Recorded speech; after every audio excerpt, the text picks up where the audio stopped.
Africa has been a hotbed of conflict for the last century. As the colonial regimes of the Old World withered, the shadow of the Cold War enveloped the continent. Vast natural resources were discovered and weapons proliferated, providing the means for idealists and renegades to take power for themselves. This is Untangling Africa, and in this episode, we're stepping back in time to the turn of the 20th century, where we'll shed light on one of the greatest guerrilla campaigns the world has ever seen. This video is sponsored by the Ridge wallet. First things first, I can personally attest to this wallet being an absolute pleasure to use, as I've been using it since they sponsored our other channel, Geetsleys, around 6 months ago. I absolutely love the sleek design and compact size. Don't just take it from me though. The Ridge wallet has 40,000 5-star reviews, holds up to 12 cards, plus room for cash, and the durable wallet comes with a lifetime warranty and over 30 colors and styles to choose from, including carbon fiber and burnt titanium. To secure the perfect Father's Day gift, make sure to click the link below or go to ridge.com/thefront for 10% off. Germany took over the region later called German East Africa in 1885 during the final stages of the European scramble for Africa. The German Chancellor at the time, Otto von Bismarck, wasn't too keen on Germany having colonies far away from Europe. He believed colonial holdings promised only expenditure and diplomatic complications with other major powers on the continent. This policy meant that, while its surrounding Belgian and British colonies were relatively well supplied, German East Africa was not. The small number of German officials there had to make do with what they had, and forging alliances with various chiefs and tribal councils became key for governance. The city of Dar es Salaam, the modern-day capital of Tanzania, was the German base of operations. Before the outbreak of World War I, it had a population of 160,000, and its modern port facilities received over 1,500 vessels each year. The Germans linked this coastal metropolis to the colony's hinterland with a railway network that continues to run right across modern Tanzania. But construction projects like these necessitated contact with different tribal groups, and they weren't about to let some foreigners waltz in and take their land.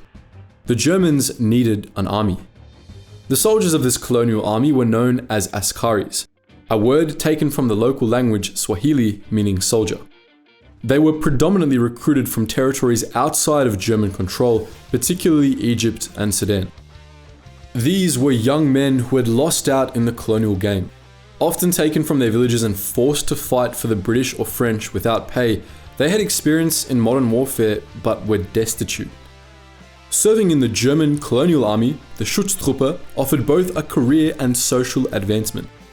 As outsiders, these men also had no qualms about putting down rebellions inside German-held territory. Between 1885 and 1914, a core group of 2,700 Askaris formed under the command of German officers. They may have been slaves and serfs before, but now they were proud, trusted soldiers. In the words of historian Johanni Kopponen, during German rule, the trustworthiness of Askaris was never taken for granted. It was conceived as an acquired trait to be fostered with care and a generous salary. This wasn't the case for the locally recruited soldiers just over the border in Belgian Congo, however. And this contrast would have lasting consequences for the coming war in East Africa. On April 13th, 1914, an up-and-coming Prussian lieutenant colonel named Paul von Lettow-Vorbeck took command of German East Africa's Schutztruppe. He had come over from the German colony in Namibia, where he'd fought against the Herero insurrection. It was here that the young man learned the arts of guerrilla warfare. He noted his enemy could live off the land and move far quicker than the lumbering German units sent to intercept them. Their bushcraft skills amazed him, and he learnt as much as he could from enemy POWs. But like the rest of the German colonial administrators, von Lettow-Vorbeck was complicit in the genocide of the Herero and Nama peoples after the defeat of the insurgency. 65,000 people were deliberately killed in what was, in effect, a miniature Holocaust. For von Lettow-Vorbeck, this was the price of defeat. Once he had arrived in German East Africa, von Lettow-Vorbeck took charge of the Askaris and formed them into 14 field companies. He knew that such a small force could not hope to win a major war for Germany in Africa, but that wasn't his plan. Just as a buffalo can be sent mad by the incessant bites of a tsetse fly, so too could von Lettow-Vorbeck's Askaris torment the armies of the Entente. He would tie up their soldiers and resources, forcing them to divert attention away from the battlefields of Europe. It was a noble goal, but few of von Lettow-Vorbeck's contemporaries believed he could do it. German East Africa's geography made resupply from Europe virtually impossible, and British forces in Kenya to the north and Rhodesia to the south were far better equipped than the Askaris, who were still using single-shot black powder rifles. Heinrich Schnee, von Lettow-Vorbeck's superior, wanted desperately to keep the colony neutral per the Congo Act of 1885, which mandated the neutrality of all of European colonies in Africa in the event of a war in Europe. But von Lettow-Vorbeck wouldn't listen to him, and this proved fortunate. If he had, the British would have likely crushed him in the first major battle. The Great War came to German East Africa in July 1914. Fighting, however, remained relatively contained. Askaris took part in several raids and border skirmishes against British soldiers of the King's Africa Rifles, though none were decisive. The first major battle of the campaign occurred at the port of Tanga in November. The British plan was simple. 8,000 men of the King's African Rifles, British Indian Army and Royal North Lancashire Regiment were loaded up in transports to the east of Tanga. They would launch an amphibious assault and storm the city, capture the railhead and knock the German colony out of the war in time for tea and medals. What could go wrong? Before the attack commenced, the captain of one British troop transport landed ashore and met with Tanga's German mayor. He felt it was only sporting to let the Germans know they were coming, and he inquired as to whether Tanga's harbour was mined. It wasn't, but the Germans assured the Brits that it was chock full of them. Convinced, the captain returned to his ship. This gave the Germans time to organise their defence. Initially, only one Askari company was available, but von Lettow-Vorbeck arrived just before the battle with 3 more. 1,000 Askari and German troops now stood against 8,000 men. The British landed unopposed and unloaded their supplies onto the beach. They then advanced through the tangle of oil palms toward Tanga's outskirts. Lurking ahead of them in well-concealed positions was the Askari vanguard. They waited until the British formation had been broken by the terrain, then opened fire. Rifle fire cut down scores of British soldiers. The undertrained and under-equipped Indians were bogged down in the south, while the Lancastrians advanced north. They broke through into Tanga, but in the house-to-house fighting, the Askaris made them pay with blood for every step. The British line, now hopelessly extended, von Lettow-Vorbeck attacked the weak centre, aiming to encircle the Lancastrians in the city.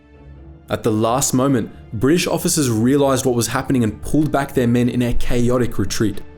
When the Indians saw them running, they joined the rout too, going hell for leather back to the landing ships. Behind them, the Askaris bellowed tribal war cries, which reportedly terrified the British. They evacuated, leaving all their supplies to the Germans. For von Lettow-Vorbeck, the victory at Tanga could scarcely have been more complete. He captured enough weapons, medicine, uniforms, ammunition and equipment on the landing beach to keep his men kitted out for at least a year. He lost 71 men but had inflicted 995 casualties on the enemy. The catastrophic defeat at Tanga and another subsequent defeat at Longido, in which the Askari were outnumbered 4-1, crushed the British ambitions in German East Africa. But King George's empire wasn't out of the fight. Between December 1914 and February 1916, the British gathered strength. South African General Jan Smuts was put in command of 100,000 men from Britain, Rhodesia, South Africa, India, the Belgian Congo, and Portuguese Mozambique. Opposing him, von Lettow-Vorbeck had just 14,000 Askari. He knew he couldn't win a pitched battle, so he fought as the Herero had in Namibia, with guerrilla tactics. In March 1916, Smuts launched several massive incursions into German East Africa, forcing von Lettow-Vorbeck away from the borderlands into the colony's centre. Here, Smuts planned to surround and crush the beleaguered German force, but it was not to be. Von Lettow-Vorbeck split his army into 3 highly mobile columns, which attacked different points in the Entente rear simultaneously. The Askari never engaged in a conventional battle, instead retreating whenever victory wasn't assured.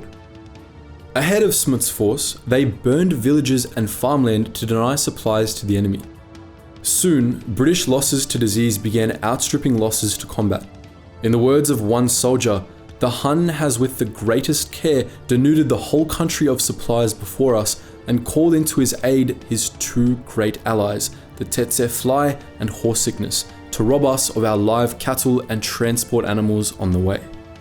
Throughout 1916 and 1917, von Lettow-Vorbeck carried on with this elusive form of warfare. Although the British perimeter continued tightening, he always found a way to escape and attack the enemy unexpectedly. Ammunition shortages, however, were a constant issue. As black powder cartridges for their Mausers became harder and harder to come by, Askari equipped themselves with whatever they could find, including old muskets. These shortages seriously dented their operational strength, and attrition reduced the force in number. But von Lettow-Vorbeck had some fight in him yet. After being pushed out of German East Africa, he fought all the way through Portuguese Mozambique and into Rhodesia, the only successful German invasion of British territory during the First World War. Only 2 months later, it was all over. The armistice was announced, and the as yet defeated Major General Paul von Lettow-Vorbeck surrendered. The campaign had bogged down some 400,000 British servicemen and cost over £12 billion in today's money. German East Africa was handed to the British, but it was left an empty husk. Over 1 million civilians were dead, and it would be decades before the region would come close to recovery. After the conflict, von Lettow-Vorbeck was venerated by both the Germans and the British. But the loyal Askari were largely forgotten. They had to wait until 1964, the year von Lettow-Vorbeck died, to be paid for their service.